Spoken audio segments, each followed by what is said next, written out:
Boa noite, jovem. Boa noite, irmãos da igreja que estão conosco, nos assistindo pela internet. É um privilégio muito grande podermos abrir o Conexão Jovem, como nós temos feito aqui, para chegar até na sua casa. Então, hoje, com isso tudo que nós estamos enfrentando, hoje um bate-papo muito pertinente a este momento, e nós vamos, então, dar seguimento. Tempos de crise é o tema que nós escolhemos aqui, para trabalharmos com nossas irmãs, as psicólogas. Então, eu quero saudar você, dizer que a gente está muito feliz de você estar conectado conosco. Você pode mandar sua pergunta também. Nós vamos transmitir pelo Facebook, Segunda Igreja Presbiteriana de Barretos, e também pelo YouTube, TV Segunda Barretos. Então, você vai poder fazer sua pergunta online para os profissionais que estão aqui, e a gente vai, na medida do possível, de repente... chega muita pergunta, a gente não consiga atender a todas, mas nós vamos fazer o possível para responder a todos que perguntarem. Então eu quero saudar você, saudar vocês que estão aqui também. Obrigado por vocês terem atendido o nosso convite, viu, no Conexão Jovem, porque é muito importante o que vocês fazem para as nossas vidas, para a vida do jovem, para a vida da igreja. Então que Deus use vocês hoje aqui. Nós então estamos enfrentando um tempo diferente, né? Nós sabemos que Deus, Ele está no controle de todas as coisas, das nossas vidas, no controle do mundo, mas nós somos seres humanos e nós entramos em algumas crises, em alguns momentos, nós sentimos aflições. Então hoje o tema é justamente trabalhar um pouquinho sobre isso, as reações que essa crise pode despertar em nós, o comportamento que essa crise pode despertar em nós. Então, nós vamos falar um pouco disso na visão da psicologia. E nada melhor do que as profissionais que estão aqui mesmo se apresentarem. Então, eu vou pedir para que cada uma se apresente para você as conhecer melhor. Boa noite. Eu quero agradecer essa oportunidade, né, nesse tempo de crise, da gente estar podendo estar junto da igreja nesse momento, fazendo essa reflexão, e podendo dividir aí as nossas dores, as nossas angústias, né? E podendo levantar também situações de enfrentamento diante dessa crise. Meu nome é Rúbia, eu sou psicóloga, eu atuo na área clínica e eu também sou especialista em crises existenciais e comportamento autodestrutivo. Boa noite. Meu nome é Érica, eu também atuo na área clínica, né, realizando atendimentos. E eu acho que esse é um espaço importante, não só por, como a Rúbia falou, esse diálogo, né, a gente poder ter todas essas partes de enfrentamento, mas também para a gente ter uma questão de acolhimento, né, de poder realmente partilhar desse momento e um poder acolher o outro. Boa noite, meu nome é Anelisa.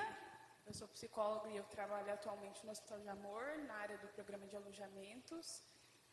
Agradeço mais uma vez ao pastor e todo mundo que organizou esse espaço para a gente poder estar falando de temas como esses, né? Às vezes estão negligenciados, estão pouco acolhidos, e é isso. Nós agradecemos muito, viu? Então nós vamos lá, já partir para um pouco mais de uma conversa mais específica, né? E eu quero perguntar para a Rúbia, quais são as reações psicológicas mais comuns diante de uma crise como essa que nós estamos enfrentando atualmente? Primeiramente, as crises fazem parte da existência humana, né? Então, todos nós passamos por crises e esses são momentos em que a gente pode parar, refletir, transformar, mudar e ressignificar algumas coisas, algumas questões da nossa vida, né? Essa crise, em especial, ela é uma crise que se diferencia, né, das crises existenciais do ser humano e como reações comuns, reações assim que a gente pode ver, nós temos aí a questão do medo, o medo do presente, porque as pessoas, nós sabemos, tem um vírus, algo que nós não conseguimos olhar, né, não conseguimos ver, mas é uma ameaça. Então nós temos o medo do presente de adoecer, o medo do presente de que as pessoas que nós amamos adoeçam, nós temos o medo da morte, o medo que as pessoas que nós amamos morram. Então, esse é um medo presente. Nós temos também o medo futuro, porque a economia, né, a evolução, a China já fala em segunda onda. Então, o medo é muito frequente, é uma reação muito frequente, né, diante dessa crise. Outra reação muito frequente é o isolamento. Nós temos falado muito sobre o isolamento social, nós temos falado também sobre a solitude. O que é o isolamento? Ele traz o sentimento de solidão, né? E a solidão, para eu sentir esse sentimento, eu não preciso estar só, é um sentimento. Então, nós temos trabalhado muito a questão até da solitude, que é eu estar só, mas eu não me sentir só. Porém, a gente não pode romantizar, né, essa questão da solidão, da solitude, porque nós sabemos que em muitas casas existem pessoas passando por muitos sofrimentos, sentindo mesmo dificuldade de estar nas suas próprias casas e com as suas próprias famílias. Temos também o sentimento de depressão, aí nós podemos falar também que uma reação muito comum é a tristeza, o choro, né, a apatia, a desesperança, a ansiedade, porque a ansiedade ela é algo que é um medo sobre as incertezas, um medo muito intenso, preocupações muito extensas sobre os acontecimentos, então sobre a crise em si. Então, esses são as reações mais comuns, mas o que eu queria deixar claro é que a gente não pode generalizar isso, tá? Por quê? Porque tudo depende de como que a pessoa vê o mundo, da história de vida dela, da resiliência dela. Então, vai variar isso de pessoa para pessoa. Ok. Se alguma dúvida está surgindo aí e você quer perguntar, não esqueça de mandar tua pergunta pela internet, que nós podemos respondê-las aqui. Érica, uma das perguntas assim que estão sendo mais corriqueiras ultimamente também é no caso dessa quarentena, né? Esse isolamento social, essa limitação de ambiente, né? O que pode gerar essa quarentena, esse isolamento? O que pode gerar ou desencadear em nós? Bom, eu acho que essa questão da quarentena, né, desse isolamento social, ele vai afetar várias áreas da nossa vida, né? Então, vai afetar a área física, vai afetar a área emocional, a área mental, a área social mesmo, visto que é um isolamento social, né? E isso vai gerar várias angústias. Então, eu acho que como a Rúbia já explanou muito bem sobre isso, né, vai gerar várias angústias no sentido de eu vou ficar ansioso, eu vou ficar com medo. E eu acho que uma questão principal que a gente precisa entender sobre isso é que é uma crise que está afetando o mundo. Então, não é algo que está acontecendo só aqui no Brasil, não é algo que só eu estou passando, que só nós estamos passando. Está atingindo o mundo, então ela é uma crise realmente ampla, né, onde todos nós estamos passando por isso. E eu acho que é uma questão que ela lida com a nossa humanidade, né? No sentido de nós somos limitados. Então, essa crise ela vai gerar uma angústia porque ela lida com a nossa total falta de controle. Então, a gente vai ver um cenário onde o jovem tinha aí, talvez, planejado a sua agenda para a próxima semana, para o próximo mês. Então, talvez ele estava aí estudando, porque eu vou prestar um vestibular no final do ano, ou nós vamos ter jovens que entraram na faculdade esse ano, ingressaram na faculdade, e aí eu preciso retornar para minha casa, porque eu não posso mais continuar esses estudos. Então, é a nossa total falta de controle, realmente, né? Eu posso fazer planos, mas eu não sei se eu vou cumprir esses planos. E agora eu não sei nenhum cenário de quando eu vou cumprir. Então, tenho medo, realmente, por tudo que a gente está passando. Gera muita incerteza, porque eu não sei quanto tempo esse cenário vai durar. Eu não sei como vai ser a próxima semana. Eu não sei se amanhã eu vou acordar e tudo vai ter melhorado, ou sim, pode ser que piore. Então, assim, é lidar muito com essa falta de controle, com essa incerteza. isso vai gerar muito conflito interno, num sentido também de conflito pessoal em casa. Então, a gente está passando muito tempo com as pessoas e isso pode acabar gerando conflitos, né, em casa. E eu acho que é isso, assim, isso afeta tantas áreas, né, no sentido de as pessoas tinham vidas ativas, né, então fisicamente eu ia para uma academia, eu corria e aí agora eu não posso mais.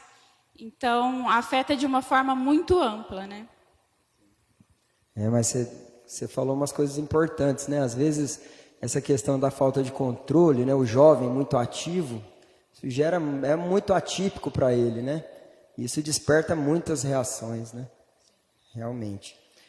Ana, qual que seria o cuidado principal a ver aí com a psicologia que o jovem deve ter nesse período? A gente fala o jovem porque nós estamos no Conexão Jovem, mas eu acredito que é algo no geral, né? Bom, o cuidado principal é aquele que a gente já sabe, mas muitas vezes a gente negligencia, né? Que é o autocuidado. E aí, autocuidado envolve tanto as informações que você continua consumindo e o quanto você se torna consciente delas, envolve a maneira como você dorme, a maneira como você se alimenta, a maneira como você cuida do seu corpo, o exercício físico. Envolve questões de você se relacionar com grupos de amigos, continuar mantendo contato com as pessoas. A Rubia falou um pouquinho das questões de isolamento social, quanto que pode ser prejudicial para as pessoas essa questão do isolamento, no sentido de que o convívio coletivo, ele é um alívio de situações estressoras, né? Estar se relacionando com pessoas, geralmente, é uma ação de prazer, vamos dizer assim. Então, buscar pequenas ações no dia a dia de prazer. Eu não creio que tenha uma regra específica, que tenha uma receita que vai servir igualzinho para todo mundo. Acho que cada um vai encontrando qual que é o seu caminho, né, no dia a dia. Acho que é viver um dia de cada vez também. Ir se sentindo e percebendo o que precisa para descansar, o que precisa para acessar informações, o que precisa para poder fazer alguma coisa ali no seu ambiente, que está ao seu controle, ao seu alcance. Essas pequenas ações. Essa questão da individualidade é muito importante, né? Como vocês já foram cada uma colocando um pouquinho, as reações, assim, cada um é de um jeito, né? Então não tem uma regra geral, vamos dizer assim, para todos, né? Mas essa individualidade, ela precisa ser levada em consideração, né? Eu acredito que isso no trabalho de vocês é bem constante, né? Você olhar para o indivíduo e tratar o indivíduo a partir do que ele carrega, né? A particularidade dele, né? É muito importante. Então, continua a fazer sua pergunta. Se você quer participar desse bate-papo aqui com as nossas irmãs, que você mande a sua pergunta pelo Facebook e nós vamos fazer o possível para trabalhar ela aqui. Faz como a Cida, nossa irmã querida, que mandou aqui uma dica, né? Ela não fez uma pergunta, mas ela colocou uma dica aqui, ó. Dica para as mães. Quarentena. Filhos em casa, organização, faxina, refeições o dia inteiro e louça. Louça, louça e mais louça. É um comentário aí que a Cida fez pela internet. Se você tiver alguma pergunta para as nossas irmãs aqui, é só você fazer, tá bom? Que a gente vai fazer o possível para poder responder. Dando seguimento aqui então no nosso bate-papo, vou voltar aqui com a Rúbia, mas é meio que vocês também podem discorrer também. Na opinião de vocês, né? No caso, você vai iniciar. O jovem é um pouco mais vulnerável emocionalmente às crises ou a essa crise? E se vocês acharem que sim, por quê? Bom, vou falar da minha opinião então. Né? Eu vejo assim, o jovem, quando a gente está falando de crise, como eu coloquei primeiramente, a crise é um momento onde alguma coisa precisa mudar na vida. E eu preciso me adaptar a essa mudança. Né? Então, durante a vida, nós temos diversas crises existenciais. E para o jovem, isso é bem pontual. Né? Porque quando ele é adolescente, ele sai da infância com funcionamento infantil e a adolescência é o período em que ele vai ser transportado para a vida adulta. E ali nós temos uma crise. O jovem em si, é um período, como uma das meninas mesmo disse, de escolhas. É um período que a agenda está lotada, ele está fazendo aula, escola, se preparando para o vestibular, porque ele tem a escolha de uma profissão, ele tem a escolha de um companheiro para a vida. Então, são muitos conflitos e muitas crises que o jovem ele já passa em si. Quando a gente está falando dessa crise humanitária, que é uma crise, a pandemia, nós estamos falando de um sofrimento geral. Eu não acredito que o jovem seja mais vulnerável a essa crise. Por quê?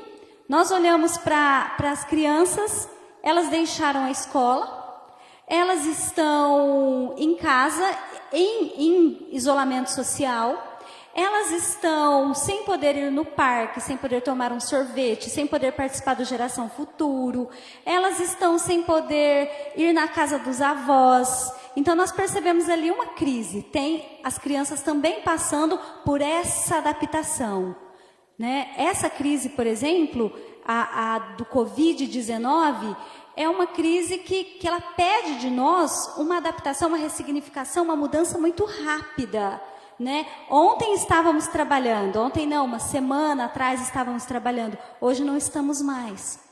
Então ela pede para todos nós uma mudança muito rápida, né? Uma ressignificação de vida muito rápida, diante de muitas incertezas. Aí nós temos os adultos. É claro que os adultos estão passando por crise de ter que ficar em casa, crise de conviver com os seus, crise econômica, né? O Facebook que mostra todo mundo lá vivendo e curtindo a vida, mas a realidade nós sabemos que as pessoas estão com medo, né? Medo do presente, medo do futuro, medo, será que eu vou pagar minhas contas? Medo, como será diante das incertezas?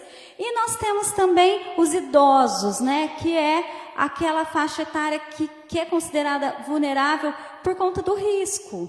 Eles têm um risco maior de óbito. Então, eles são um público que está assim, com a vida paralisada dentro de casa.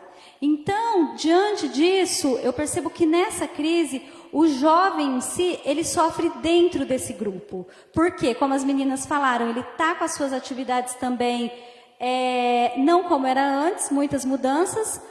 Ele está distanciado dos amigos. Nós sabemos que o jovem, ele precisa, é característica dele estar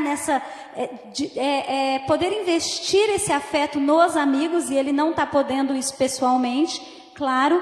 Então ele sofre muito, mas dentro desse conjunto, tá? E uma coisa que eu acho muito importante é que a gente percebe que o jovem, ele tem saído, o jovem, ele tem, as mídias, a rede social tem até pedido para os jovens ficar em casa, né? Na minha visão de psicologia, é porque o jovem, diferente do adulto e do idoso, ele não tem a percepção da finitude ainda, né? De que a vida tem um começo, um meio e um fim. Porque isso, na fase do desenvolvimento, ele se dá por volta de 35, 40 anos.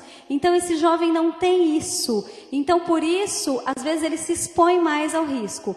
Mas eu acredito que todos sofram num conjunto. É uma crise humanitária, onde todos os seres humanos sofrem. E vocês, sobre isso, o que vocês acham? O jovem, na opinião de vocês, é mais vulnerável? Também não... Não, eu acho que eu estou com a Rúbia também. Não no sentido de ser mais vulnerável, né? Mas é como a gente falou dessa questão de ser uma crise humanitária. Então, todos estamos sofrendo. E aí vai muito na individualidade. Então, cada um vai sofrer de uma forma, mas não quer dizer que não sofra. E é tudo muito estressante. Então, como você falou, o jovem, ele está sempre ativo, ele está sempre saindo, ele precisa demonstrar esse afeto. Eu atendi uma paciente por chamada de vídeo, uma adolescente, e ela falava disso. Eu posso fazer chamada de vídeo com os meus amigos, mas não é a mesma coisa. Esse contato relacional, esse estar perto, esse estar do lado, não é a mesma coisa. E são questões que talvez a rede social não supra. Então, é um sofrer que todos estão sofrendo realmente, né? Eu não acho que seja mais vulnerável, mas talvez a forma de sentir seja diferente, como está sendo diferente para cada um. Legal. E eu creio que a gente tem um agravante ainda, né? Que é a questão, nos tempos em que vivemos, a gente tem algumas influências sobre a maneira como a gente experiencia as coisas, né? Então, o nosso imediatismo, a nossa impaciência diante do sofrimento, a gente não está treinado a suportar a dor, a gente é uma sociedade que busca muito prazer a todo momento, a gente está sempre evitando a dor, o que é desconfortável, o que é incômodo. Então, essas questões agravam esses momentos, né? Então, eu acho que vulnerável todo mundo é. E a gente precisa considerar que esse momento demanda mais paciência diante do quanto a gente está vulnerável. Né? Ótimo. O jovem, por ser muito ativo, assim como vocês falaram, né? Uma coisa que a gente sempre observa é aquela ideia de ele coloca na fala dele aquela coisa assim, não, eu não consigo ficar preso, eu não consigo ficar recluso. Ele usa até o termo, né, na linguagem assim, eu vou ficar louco, tal. Mas é possível o jovem esperar esse tempo também, né? Sem ter essa grande crise que ele tenta demonstrar, não é? O que vocês acham? Até para dar uma palavra dentro da psicologia para esse jovem que está tão aflito porque tem que esperar um pouquinho, né? Eu acho que ele faz parte de um cuidado maior também, né? Você sabe que eu penso que sim, que ele às vezes a gente percebe que o jovem é num processo de negação, né? A partir do momento em que a gente tem algo muito real, né? Não é fantasioso isso, ninguém está inventando isso, é algo real. Nós estamos diante de um perigo e a gente precisa se cuidar. É inteligente o jovem ficar em casa, é inteligente. Tá vendo, jovem? É inteligente ele tomar todos os cuidados que são passados pela Organização Mundial de Saúde. Então, se você é inteligente e é jovem, fique em isolamento social, porque é uma crise. E como a gente disse, crise, em nome de Jesus, vai passar. Essa crise vai passar também. Eu acho que talvez a gente precise olhar até como um privilégio poder ficar em casa. Eu digo dessa questão do privilégio porque eu tenho a minha mãe tem 62 anos, então a minha mãe é população de risco pela idade e por ser hipertensa. E ela está passando por um momento onde ela precisa continuar trabalhando. E eu percebo o quanto isso gera muito medo nela e talvez gere essa angústia ainda maior no sentido de eu gostaria de ficar em casa e eu não posso ficar em casa. Então eu acredito que para quem pode, acaba sendo realmente esse privilégio poder ficar em casa, né? Então tem realmente a angústia. Eu acho que a gente não pode passar a mão na cabeça também no sentido de, não é assim. Não, realmente é uma angústia. A gente vai ficar angustiado de estar em casa, mas a gente consegue suportar. Eu também não posso minimizar as dores, né, no sentido de que vai gerar dores, vai gerar um estresse ficar em casa.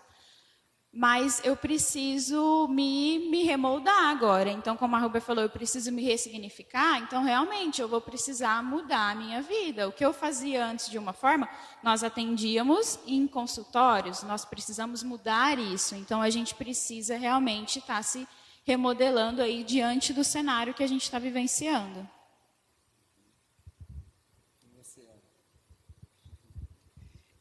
Uma única questão que eu fiquei pensando é que às vezes a gente pensa nos dias em casa e a nossa referência que vem é de tédio. E o tédio não precisa ser aterrorizador, como ele sugere, né? Ok, que nós estamos limitados de possibilidades, de uma vida autônoma e normal, como todo mundo estava vivendo, mas o tédio ainda tem possibilidades dentro dele. E acho que a fala da Érica cabe muito bem, de considerar o tempo como um privilégio, né?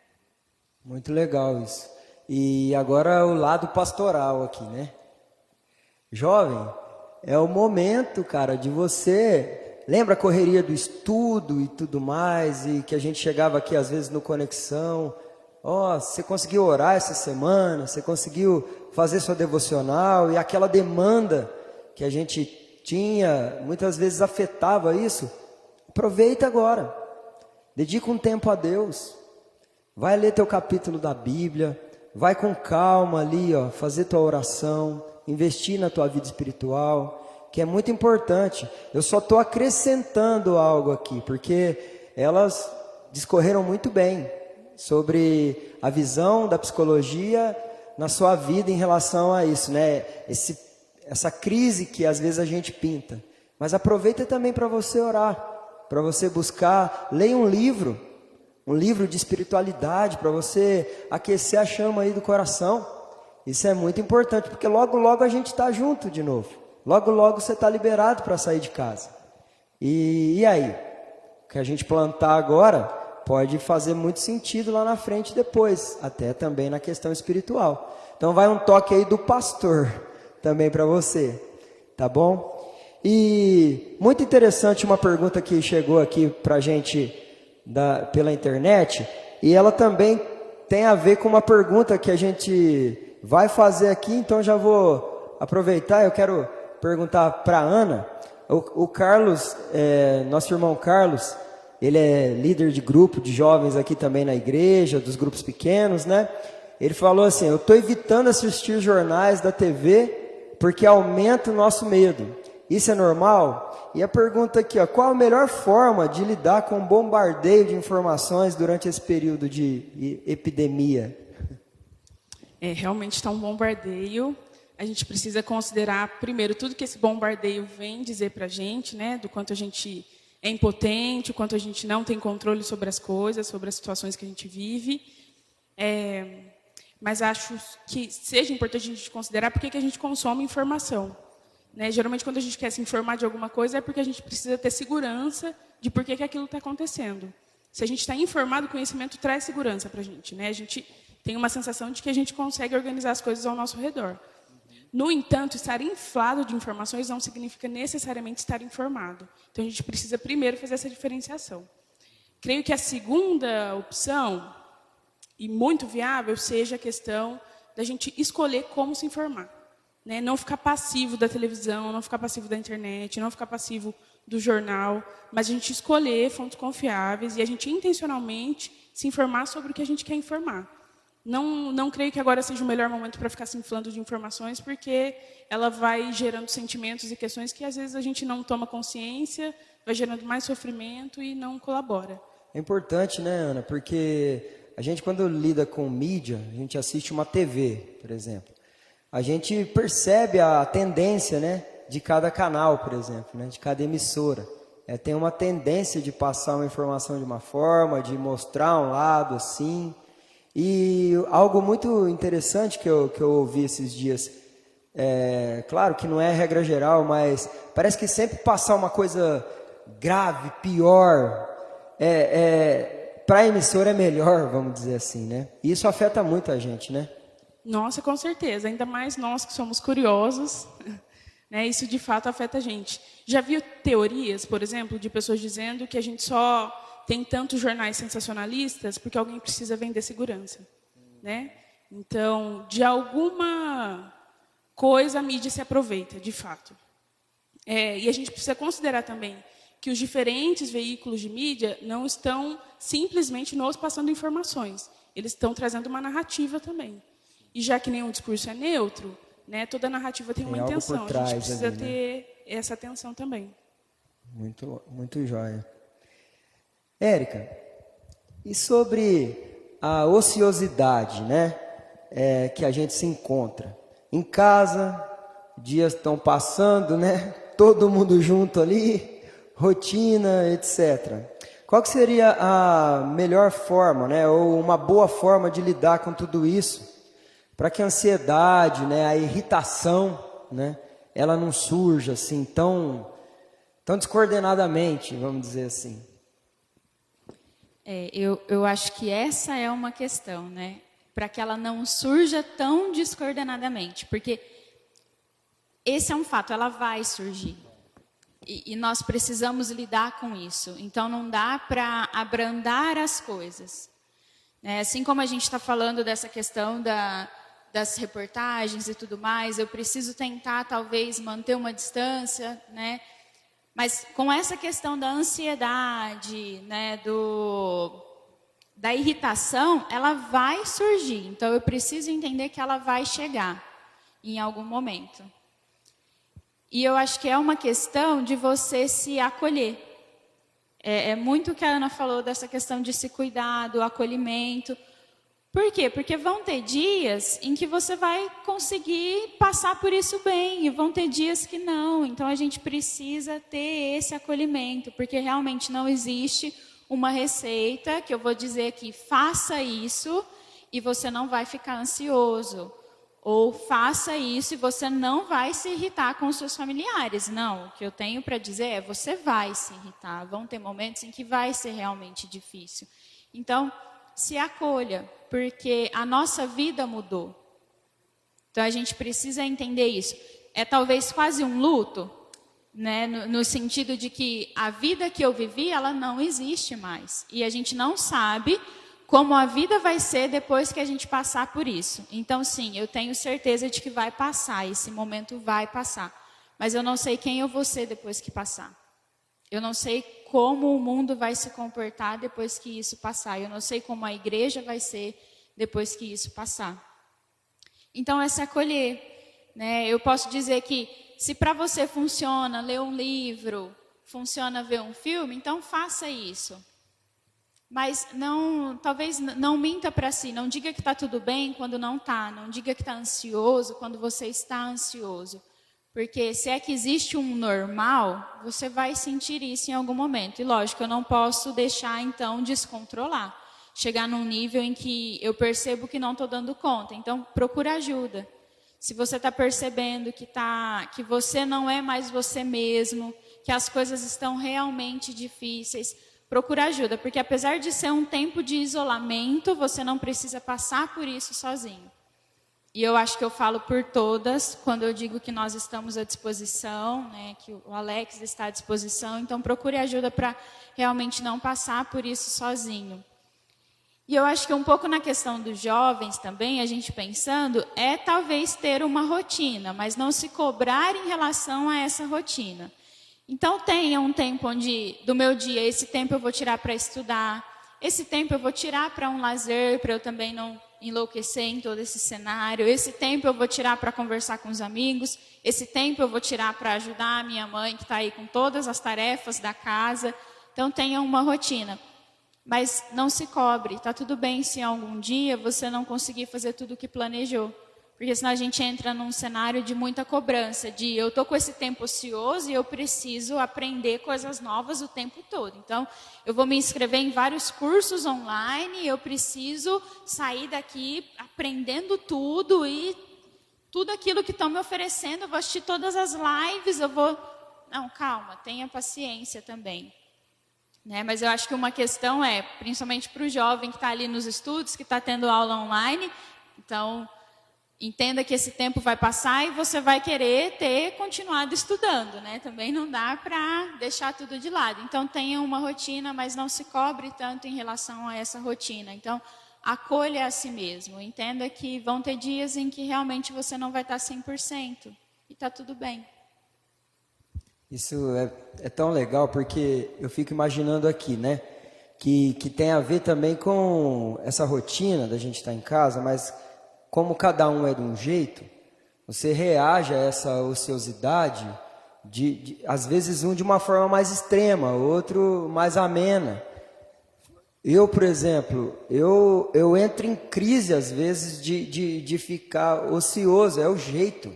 Não é que você está fazendo alguma coisa errada, mas começa a gerar algo negativo na gente.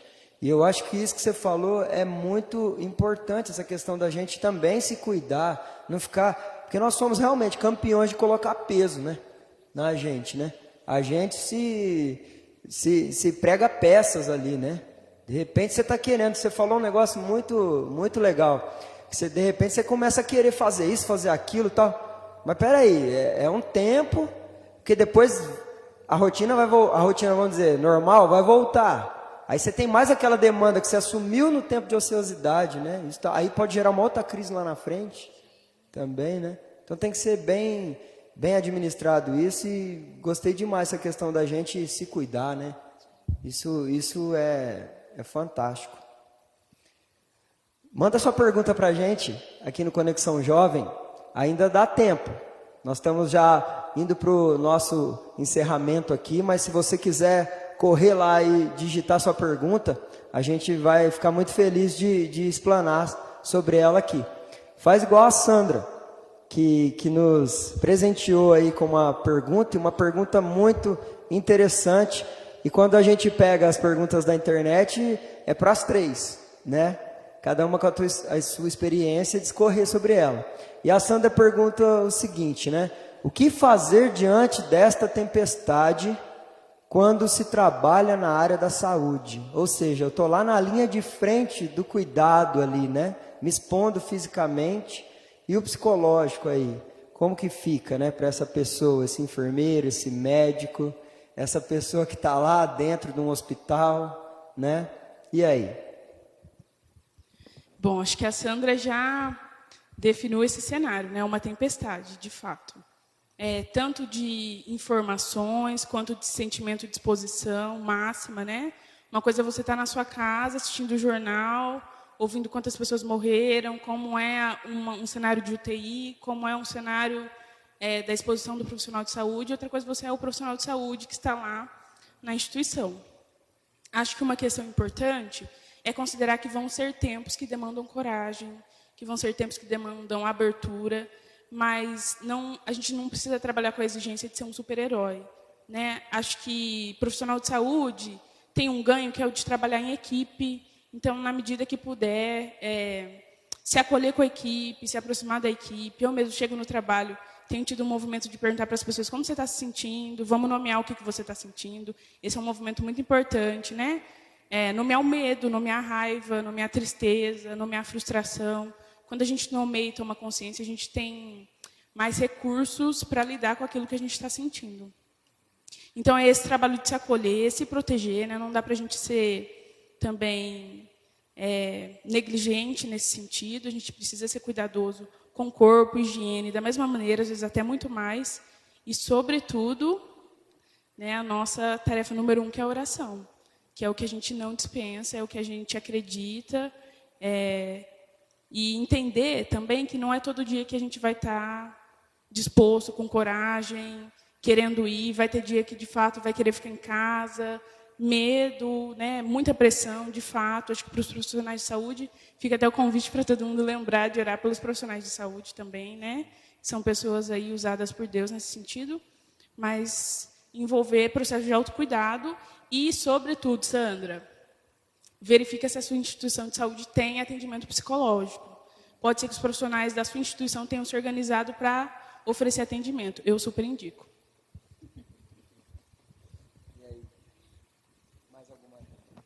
Mais alguma dica aí para esse pessoal da saúde? Legal. O nosso irmão Rodrigo, ele coloca não uma questão, mas ele faz um comentário aqui, né? Dica para os idosos: aquietar seus corações. Vejo idosos muito ansiosos, alguns não suportando, provavelmente é isso, não suportando. E aí? Vocês já falaram alguma coisa, mas isso gera uma pergunta, né? Porque é o que sempre escuta, né? É o grupo de risco, vamos dizer assim, né? E realmente gera uma ansiedade. O que vocês podem aí falar para esses idosos? Mais alguma coisa? Bom, é um tempo, né? Eu acho que é aquilo que a gente falamos até para os jovens, que é um tempo, e que esse tempo demanda da gente uma inteligência. Por quê? Porque é algo muito real, né? E o idoso, ele está no grupo de risco, ele está no grupo de óbito. Eu falo isso até de experiência própria. Eu sei que não é fácil segurar um idoso em casa, né? Mas uma dica a gente em casa conversando, eu tenho pai e mãe acima de 60 anos, e a gente juntos ali, a gente descobriu que você não pode impor, né? eles têm autonomia, eles têm independência, saúde mental e assim, eles têm o direito de ir e vir, né? Então isso tem que ser tratado, assim como todas as faixas etárias, com muito amor, né? Explicando direitinho o motivo, as razões, né? O porquê, a questão do tempo, né? E tudo com muito amor, para que assim a gente tente que eles entendam, né? Mas como as meninas dizem, para nada tem receita de bolo, né? Cada idoso, você conhece o seu idoso, a gente precisa ver qual que é o funcionamento dele, como que ele funciona, para a gente conseguir trabalhar com ele a partir disso. Acho que é importante considerar também que, num cenário geral, a população idosa, geralmente, no relacionamento com os familiares, é uma população que é muito privada de autonomia, como a Rubia falou, né? Não vai em tal lugar, não faz tal coisa que se você machucar, você cai. Se você cair, você machuca. Toma mais cuidado, não bebe isso, não bebe aquilo, olha a sua pressão, olha a sua diabetes. Então, geralmente, é uma população que é muito cobrada por... Assim, há pessoas e pessoas, né, processos e processos diferentes, mas acho que a gente precisa se atentar em como a gente se comunica com as pessoas, especialmente nessa fase. A mídia diz muito, as redes sociais dizem muito, as pessoas dizem também, idoso é população de risco, é população de risco. Mas essa também é a população que está recebendo essa informação constantemente, de que se eu estiver exposto a isso, pode ser fatal. Essa não é uma informação fácil de ser recebida, de ser digerida. Isso precisa ser feito com cuidado. E até o processo de oferecer cuidado para as pessoas precisa ser com atenção. Porque às vezes você acha que você está ajudando, na verdade você só está privando, você está tirando voz, você está tirando força, você está tirando liberdade. E eu acho que é uma questão, como você falou agora, né? Você está tirando voz. Eu acho que é importante dar um espaço de fala para os idosos, né? Porque será que a gente está proporcionando esse espaço de fala, né? Porque, como a Ana falou, a gente fica o tempo todo, não faz isso, não faz aquilo, mas quando é que a gente parou para sentar e ouvi-los, né? E no sentido de como está sendo para você esse tempo? O que você está sentindo? Porque eles são um alvo de todo esse cuidado, mas que para eles pode ser uma sensação de privação realmente, né? de prisão ali. Então, talvez eu tinha uma vida ativa de varrer o meu quintal, de varrer a rua, de conversar com a vizinha, de ir numa feira, de ter esse mínimo de autonomia ali, agora eu não tenho mais, e quando é que alguém parou para ouvir o que eu tenho a dizer, para ouvir as minhas angústias, para ouvir como eu estou me sentindo, para me dar realmente esse espaço de acolhimento. Porque uma coisa é eu me acolher, olhar para o interno e refletir sobre o que eu estou sentindo, mas quando eu tenho alguém do meu lado para me ouvir, talvez é uma questão. E quando é que a gente para ouvir idosos? Quando é que a gente para estar perto e para... Não, realmente agora eu vou tirar alguns minutos para te ouvir. Legal. O João Saloio, nosso irmão, querido, ele pergunta assim, né? O que nos faz ter essa sensação de estarmos vivendo um sonho? Ou, eu imagino assim, essa coisa irreal, né? O que faz ter essa sensação? Pergunta um pouco específica, assim, né? Não sei. Marcos, eu penso que a realidade é dura demais, né? Estamos vivendo uma realidade dura demais, onde a gente caminhava num caminho e, de repente, esse caminho precisou de um desvio muito grande. A gente olha para o Brasil parou, a gente olha para o mundo parado, né? Vem os medos, vem as angústias, as aflições, as dificuldades, e diante disso, essa realidade é muito dura para a gente. Então, a gente, quando acorda, a gente se pergunta, será que eu estou sonhando? Ou será que é realidade? A gente lembra que é realidade o que nós estamos vivendo. Então, é essa nossa realidade muito dura, e a gente tem um mecanismo psíquico, né? Um funcionamento psíquico, que diante de toda essa realidade, ele precisa de amortecedores, ele não dá conta de tanta realidade, de tanto sofrimento, aquilo que existe e aquilo ainda que a mídia joga num potencial muito grande. Né? Então, nós não damos conta disso. Então, esse é o nosso mecanismo psíquico, tentando amortecer aí, é um sonho, não tem todo esse tamanho, essa dificuldade, né? No meu olhar de psicologia, eu vejo dessa forma, a realidade é dura e nós precisamos de mecanismos de defesa para dar conta dessa realidade. E aí, às vezes, a gente pergunta se é sonho, às vezes a gente passa muito tempo no celular, às vezes a gente passa horas e horas assistindo série, às vezes a gente sai de casa como se nada tivesse acontecendo. São todas fugas e defesas que nós nos organizamos para dar conta psiquicamente de todo o conteúdo que a gente tem recebido. E eu acho que é talvez quase uma pressão social de você não sentir de forma intensa. Não é?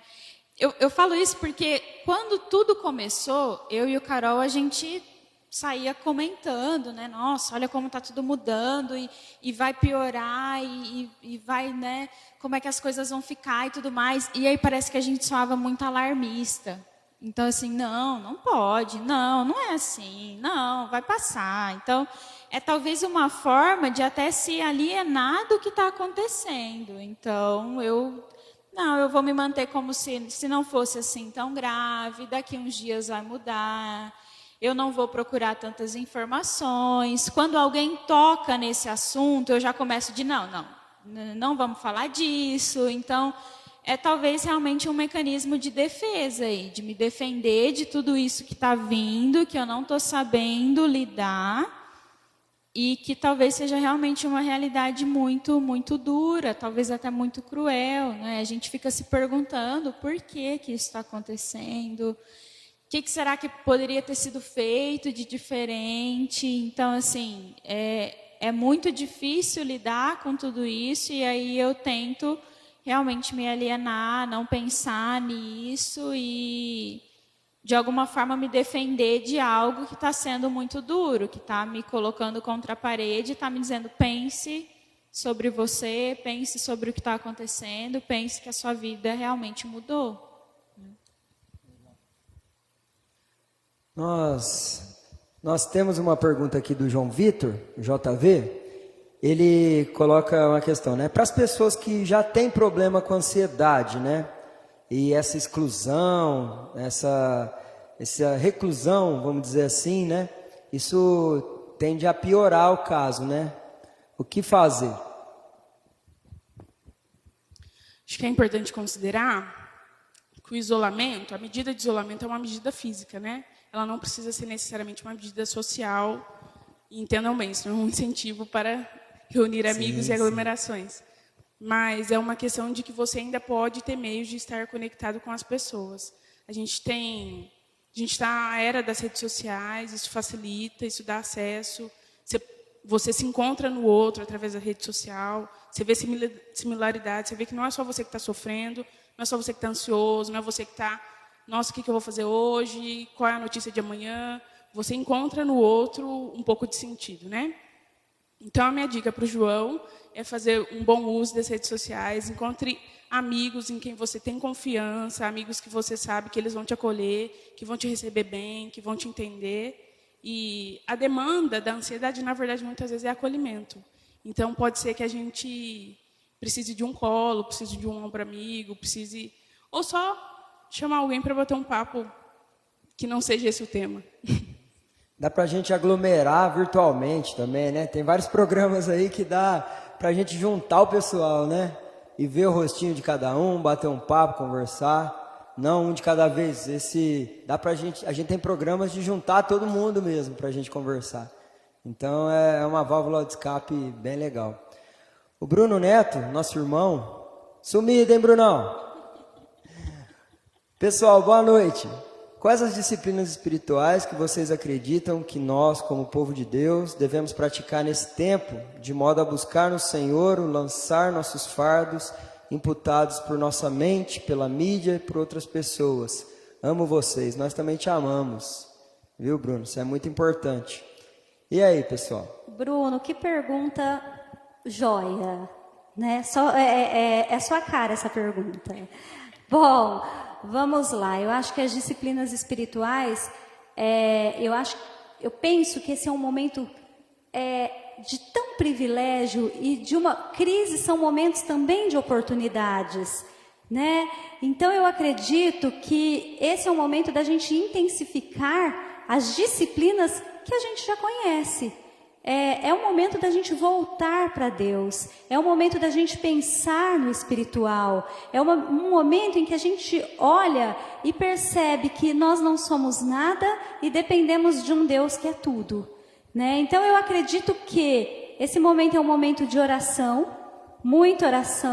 de muita leitura da Bíblia, de aproveitar esse tempo para crescer na leitura da Bíblia, para conhecer os livros, para estudar, para ver que aquele povo lá da Bíblia também passaram por crises, por sofrimentos, né? Tá junto de Deus em oração, ter aquele tempo de devocional. Eu gostei muito de uma ilustração que o pastor Alex trouxe, de lançar a nossa ansiedade diante de Deus em oração, as nossas angústias, as nossas aflições. E tem uma disciplina que ela toca muito ao meu coração, que é a contemplação. Que nesse momento a gente possa contemplar a vida, a existência, a nossa família, aquilo que a gente tem, né? Nós não podemos olhar para a natureza, mas nós podemos olhar para o sol, para o céu, e nós podemos olhar para aquilo que Deus tem nos dado. Que eu acho que essa é uma disciplina que vai nos fazer crescer existencialmente. Eu acredito que usando essas disciplinas e a própria crise que a pandemia nos traz, vai nos dar a oportunidade de nos fazer pessoas muito melhores do que nós somos. A questão da gente voltar nossos pensamentos, contemplar, né, tudo que Deus fez, vai nos levar à conclusão do quanto Ele é maior do que tudo isso que está acontecendo, né? Isso é muito importante. E aproveitando, um toque para você, jovem, tem um livro muito bacana de Richard Foster, que são as disciplinas espirituais. Então, aí, ó, um bom tempo, vai ser um precioso tempo para você gastar aí nesse tempo de quarentena. Muito legal o nosso bate-papo, nós já vamos passar para o encerramento aqui. Gostamos muito da sua participação, esperamos sempre que você continue assim, interagindo conosco nos veículos aí de mídia da igreja, quando nós entramos aqui ao vivo. E muito obrigado por você que está participando dessa transmissão, está participando desse bate-papo aí de casa. Muito obrigado pela tua participação, você enriqueceu muito aqui o nosso bate-papo, nós te agradecemos de coração. Então, eu gostaria que vocês fizessem aí uma consideração final. Bom, novamente quero agradecer o convite do pastor Alex, agradecer a todos vocês que nos acompanharam aí pelas redes sociais. Nós não temos uma igreja, nós somos uma igreja, né? E isso faz todo sentido a gente estar aqui junto, nesse momento, mesmo que por rede social, mesmo que pela internet, mesmo que virtualmente. Então, muito obrigado por ter participado. Fica na sua casa, aproveita essa oportunidade, né? Todos os jovens, os idosos, as crianças, fiquem em casa, aproveite essa oportunidade para crescer, para se desenvolver. A logoterapia traz algo bem legal, que em momentos de sofrimento, quando a gente não pode mudar a realidade, porque aquilo que a gente tem vivido é o destino, né? A logoterapia chama de destino toda a realidade que a gente não pode mudar. Então, diante dessa realidade que eu não posso mudar, eu tenho escolhas. Eu posso escolher esse momento, viver chorando, depressivo, isolado, criticando, em muito sofrimento. Ou eu posso escolher esse momento para crescer. Então, que você faça a sua escolha de modo consciente, e que muito em breve a gente possa estar junto, se abraçar, se beijar, porque nós somos um povo de Deus, somos um povo feliz, somos um povo muito afetuoso, e que isso possa em breve acontecer. Que Deus abençoe a todos e muito obrigada. Quero agradecer novamente também ao Alex, a todo mundo que esteve com a gente, né? Eu acho que esse é um tempo onde nós estamos usando as redes sociais realmente para nos aproximarmos. Eu acho que a gente passou por tempos onde nós reclamávamos das redes sociais, de que os celulares tiravam a atenção um do outro, né? E agora a gente está passando realmente por esse momento onde a gente se sente mais próximo, se sente acolhido. Então, realmente obrigado por você que esteve com a gente até aqui, que participou. E eu acho que uma questão que fica muito para mim quando eu falei de tudo isso do controle, né, da nossa falta de controle, de toda essa angústia que gera em nós, é de realmente entregar toda essa nossa falta de controle para aquele que tem todo o controle da situação. É realmente em oração, deixar tudo isso no altar, entregar para Deus, porque Ele é soberano, Ele está no controle de tudo, e por mais que eu não veja uma saída, Ele já sabe como tudo vai acontecer, como tudo vai ser, e Ele reina. Então a gente precisa se confiar nisso e se entregar a Ele e realmente lançar toda a nossa ansiedade. Deus te abençoe muito, que esse seja realmente um tempo de crescimento, de olhar para dentro, de refletir. E, mais uma vez, se você precisar de qualquer coisa, nós estamos à disposição. Não passe por esse momento sozinho, porque você não está sozinho. A igreja realmente não é um templo, somos nós, e você não está sozinho. Quero agradecer mais uma vez, pastor Alex, pelo convite, agradecer as meninas pela parceria, sempre um prazer. E quero deixar, né, para o pessoal que está assistindo, mais uma vez um reforço, assim, eu acho que a gente como cristão, a gente tem uma responsabilidade social diante do que está acontecendo, no sentido da oração, no sentido de ser responsável por quem está do nosso lado também. Pode ser que outras pessoas perto de nós passem dificuldades, que a gente esteja atento ao outro também. A responsabilidade também de transmitir, consumir informações confiáveis, respeitar as informações dos profissionais de saúde, né? A gente é responsável pelo que a gente diz, tomar cuidado com isso também. Sobretudo, lembrar que não tem fórmula mágica, não tem um jeito mágico específico da gente lidar com a ansiedade, com o medo. É ir se sentindo, se cuidando, se acolhendo, conversando com as pessoas. E durante a nossa conversa, que eu fiquei muito no coração com o Salmo 91, se eu não me engano, não sei, talvez 90, sobre a gente pedir para Deus mostrar para a gente quantos são os nossos dias, para a gente saber, 90, para a gente saber o quanto o nosso coração é frágil, quanto a gente é frágil e assim a gente alcança sabedoria. Então, que esse seja um tempo de saber da nossa fragilidade, da nossa limitação, mas que Deus nos dê sabedoria também. E em nome aí do Conexão Jovem, vocês acrescentaram muito. Foi uma bênção, viu? Uma bênção mesmo. Eu vou fazer uma oração, depois eu tenho um recado rápido para você, um convite também, mas eu queria que você, agora nesse momento aí na sua casa, você também orasse comigo e vamos agradecer a Deus por esse momento, pela vida das nossas irmãs, porque toda a honra e toda a glória é para Ele. Ele capacitou elas, Ele deu estudo para elas, conhecimento para elas e vida, e para todos nós. Então vamos orar. Senhor, muito obrigado por esse tempo que nós passamos aqui. Obrigado por cada filha sua aqui, Pai, que acrescentou muito em nossas vidas. Obrigado, Senhor, porque elas são um exemplo do Teu povo, cristãos, Pai, envolvidos nas áreas do mundo, nas áreas da vida, porque elas fazem parte do Teu reino. E quanto, Pai, nós pedimos que mais cristãos estejam envolvidos em todas as áreas da sociedade, Pai, em todas as vertentes da sociedade, para que nós consigamos, Pai, levar um pouco mais do Teu Evangelho e de todo o conhecimento que o Senhor nos dá para o povo Seu e para aqueles que ainda não Te conhecem. Que o Senhor abençoe a cada uma, a família delas, Pai, e continue a acrescentar na formação delas, cada dia dar mais conhecimento e usá-las, Pai, nas vidas que elas têm tido contato. Muito obrigado, abençoa. E abençoe cada lar também, Pai, que participou dessa transmissão conosco, cada jovem.